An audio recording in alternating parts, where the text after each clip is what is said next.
আসসালামু আলাইকুম সবাইকে। আপনি কি স্টুডেন্ট অবস্থায় খুব সহজভাবে ইনকাম করতে চান? উত্তর যদি হয় হ্যাঁ, তাহলে এই ভিডিওটি আপনার জন্য।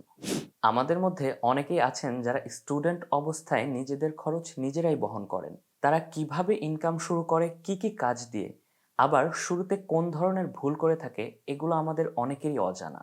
আমাদের দেশ অনুযায়ী স্টুডেন্টরা তাদের ইনকামের অনেক ওয়ে জানে ঠিকই, কিন্তু তারা প্রপার গাইডলাইন্সের অভাবে ইনকাম শুরু করতে পারেন না। তাই আজকের ভিডিওতে আমি এমন কিছু আইডিয়া সম্পর্কে জানাবো যা স্টুডেন্টরা ইমিডিয়েটলি ইমপ্লিমেন্ট করতে পারে টু স্টার্ট মেকিং মানি।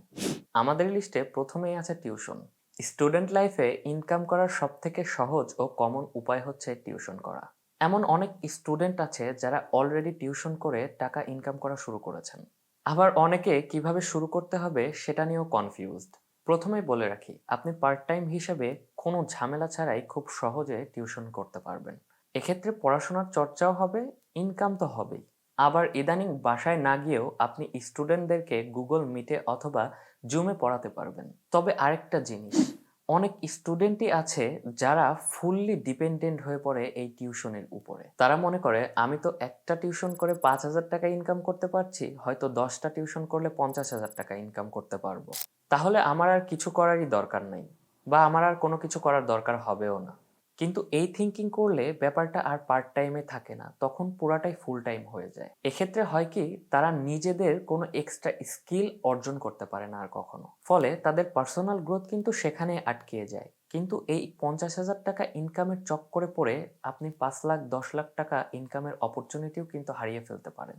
তাই স্টুডেন্ট অবস্থায় টিউশনি করতে হলে এটা পার্ট টাইম হিসাবেই বেছে নেওয়া উচিত, কারণ আপনার হাতে এনাফ সময় থাকবে একটা ভালো স্কিল ডেভেলপ করার, এবং আপনি ভালোভাবে একটা বিজনেসও দাঁড় করাতে পারেন যদি আপনি টিউশনটা পার্ট টাইম হিসাবে বেছে নেন। মনে রাখতে হবে, আপনার মেইন ওয়েলথ আসবে আসলে ব্যবসা বাড়ানোর থেকে, নিজের সময় বিক্রি করে নয়।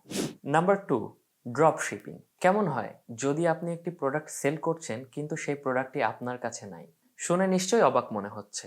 হ্যাঁ, এটা করা সম্ভব, আর এটাকেই আমরা বলি ড্রপ শিপিং। কোনো প্রকার ইনভেস্টমেন্ট ছাড়াই স্টুডেন্টরা এই ড্রপ শিপিং বিজনেসটা করতে পারবে। অনেকেই ড্রপ শিপিং এর নাম শুনলে বাইরের দেশের বিজনেসের সাথে রিলেটেড মনে করে, এর কারণে এটাকে অনেক কমপ্লিকেটেড ভেবে ফেলে। আসলে কিন্তু তা না। ড্রপ শিপিং বিজনেসে ট্রেডিশনাল বিজনেসের মতো এত বেশি ইনভেস্টমেন্টের দরকার হয় না। যেহেতু আপনি এখানে একজন রিসেলার হিসেবে কাজ করছেন, সেহেতু প্রোডাক্ট স্টক বা আপনার কাছে রাখার কোনো দরকার নাই।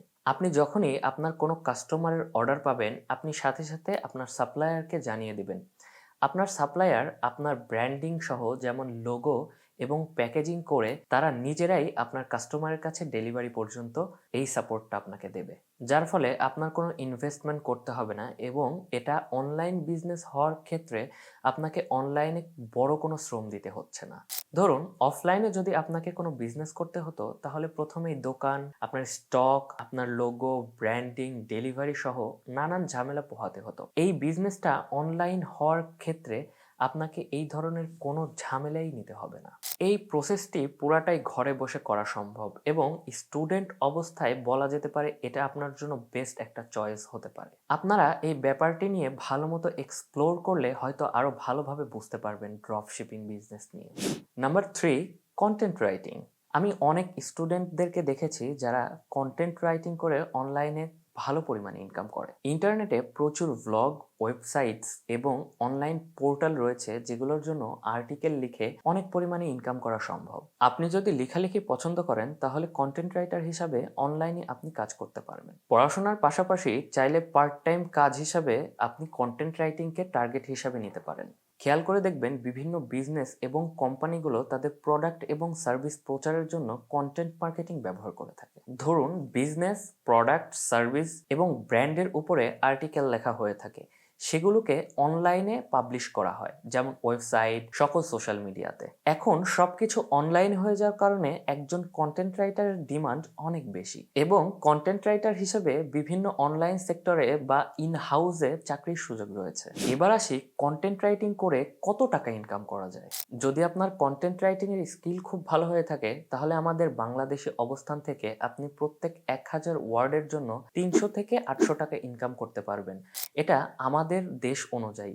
আপনি বিভিন্ন দেশে বিভিন্ন রকমের প্রাইজ নিয়ে কাজ করতে পারবেন। এভাবে যারা যত বেশি স্কিলফুল রাইটিং করতে পারবেন তারা ঠিক তত বেশি টাকা ইনকাম করতে পারবেন। আবার যারা স্ক্রিপ্ট লিখতে পারেন খুব ভালো, তাদের ডিমান্ড আরও বেশি। এছাড়াও আপনি ব্যক্তিগতভাবে নিজের একটি ব্লগ সাইট খুলে সেখানে আপনার আর্টিকেলগুলো পাবলিশ করে ওইখান থেকেও ইনকামটা করতে পারবেন। কন্টেন্ট রাইটিং এর মধ্যে যেমন copy writing, expert writing, news writing, blog writing এবং স্ক্রিপ্ট রাইটিং, এগুলো ক্যাটাগরিতেই রাইটিং হয়ে থাকে। এর মধ্যে আপনার ঠিক যেটা পছন্দ আপনি সেটা সিলেক্ট করেই আপনার কন্টেন্ট রাইটিং এর যাত্রাটা শুরু করতে পারেন।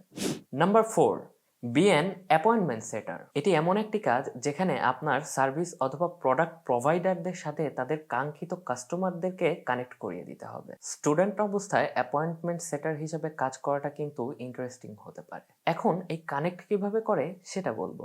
ধরুন আপনার কোনো রিলেটিভ, তার একটা বিজনেস আছে অথবা প্রোডাক্ট আছে, সে তার বিজনেসটাকে প্রমোশন করাতে চায় অথবা বুস্ট করাতে চায়, সেটা আপনার মাথায় থাকবে। আপনি চেষ্টা করবেন কোনো মার্কেটিং এজেন্সিকে খোঁজার। মার্কেটিং এজেন্সিকে খোঁজার পরে আপনি মার্কেটিং এজেন্সিকে বলতে পারেন যে আমি আপনাকে একটা ক্লায়েন্ট দিব, আপনি সেখান থেকে আমাকে কত পার্সেন্ট দিবেন। আপনি যদি মার্কেটিং এজেন্সির সাথে এটা ডিল করাতে পারেন যে হতে পারে আপনি আমাকে 10% দেন অথবা 20% দেন, আপনি যদি এটা কানেক্ট করিয়ে দিতে পারেন মার্কেটিং এজেন্সির সাথে, এটা ডিল ফাইনাল হয়, সেখান থেকে কিন্তু আপনার ভালো একটা আর্নিং আসতে পারে। এটা তো গেল শুধু একটা এক্সাম্পল। এমন অনেক ওয়ে আছে যেখানে আপনি এজেন্সিদের সাথে কাস্টমারদের কানেক্ট করিয়ে দিতে পারেন পার্সেন্টেজের বিনিময়ে। এটা কিন্তু একটা বিজনেস যেটা পার্ট টাইম হলেও আপনি এটা গ্রো করতে পারবেন। সময়ের সাথে সাথে আপনি যদি এক্সপার্ট হয়ে যান, সেক্ষেত্রে আপনার কমিশনের পরিমাণ বাড়িয়েও আপনি ইনকামটা বৃদ্ধি করতে পারবেন।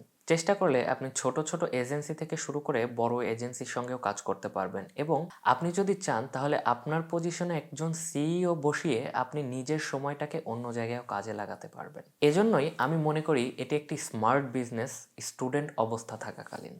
আমাদের লিস্টের 5th টপিক হলো ডাটা এন্ট্রি। আপনার যদি টাইপিং স্কিল অনেক ভালো হয় তাহলে আপনি পড়াশোনার পাশাপাশি ডাটা এন্ট্রিও করতে পারবেন। ডাটা এন্ট্রিতে মূলত typing, online survey, copy pasting, data editing, formatting, database updating, web page অথবা e-commerce data entry, captcha entry, এই ধরনের কাজগুলো ডাটা এন্ট্রিতে হয়ে থাকে। ফ্রিল্যান্সিং মার্কেট প্লেসগুলোতে অনেক ধরনের ডাটা এন্ট্রির কাজই পাওয়া যায়। এইসব মার্কেট প্লেসের মাধ্যমে মূলত বিভিন্ন কোম্পানি অথবা ব্যক্তিগতভাবে তাদের কাজের জন্য ডাটা এন্ট্রি এক্সপার্ট খুঁজে থাকে। স্টুডেন্ট যারা আছেন তারা রিমোট ওয়ার্কার ও ফ্রিল্যান্সার হিসাবেও কাজ করতে পারেন। স্টুডেন্ট অবস্থায় ডাটা এন্ট্রি করলে আপনি আপনার বাকি সময়গুলো অন্য একটা ভালো স্কিলে লাগাতে পারবেন। দেখা যাচ্ছে এই কাজগুলো করে আপনি অন্য স্কিল ডেভেলপ করলে পরবর্তীতে আপনার ক্যারিয়ার নিশ্চিত হতে পারে অন্য কোথাও, অথবা আপনি আপনার পড়াশোনাতেও সময় দিতে পারবেন পর্যাপ্ত, আপনার হাতে এনাফ সময় থাকবে। স্টুডেন্ট লাইফে ইনকাম করার অনেক ওয়ে আছে, এজন্য আপনার নিজেকে নির্ধারণ করতে হবে আপনি কোন স্কিল ডেভেলপ করবেন। যে স্কিল আপনার ভালো লাগে সেটার উপরে ভিত্তি করে ইনকামের একটা সোর্স করে নিতে পারেন। তবে মনে রাখতে হবে আপনার এন্ড গোল এটা না যে আপনি ইমিডিয়েটলি কত টাকা ইনকাম করতে পারছেন। আপনার এন্ড গোল হওয়া উচিত একটা প্রপার ফরম্যাটে একটি প্রপার বিজনেস দাঁড় করানো, যেটাতে ইভেনচুয়ালি আপনার অনেক বেশি টাকা ইনকাম হয়। এমন কোনো স্কিল শিখবেন না যেটাতে কুইক মানি আর্নিং করতে গিয়ে আপনার ক্যারিয়ারের যে ভালো ভালো স্কিলগুলো আছে সেগুলো ডেভেলপমেন্ট করা থেকে বিরত থাকেন। স্কিল রিলেটেড হয়তো পরবর্তী নতুন কোনো ভিডিওতে দেখা হচ্ছে। ধন্যবাদ সবাইকে।